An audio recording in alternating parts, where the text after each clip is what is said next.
Dubai, Singapore, Japan, Spain இவையெல்லாம் இதுவரை ஸ்டாலின் சென்று வந்த வெளிநாட்டு பயணங்கள்.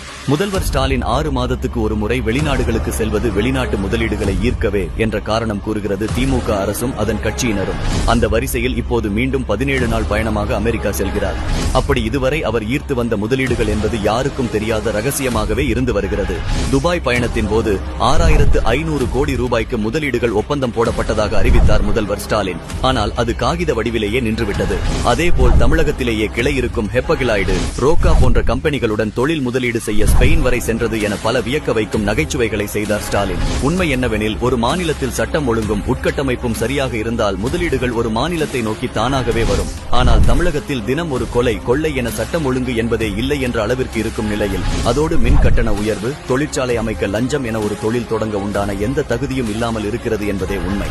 இந்த உண்மை நிலைகளை பார்க்கும்போது தன்னுடைய சொந்த விஷயங்களுக்கு அரசு செலவில் ஸ்டாலின் வெளிநாடு பயணம் செல்வதாக மக்கள் நினைப்பதில் தவறில்லைதானே?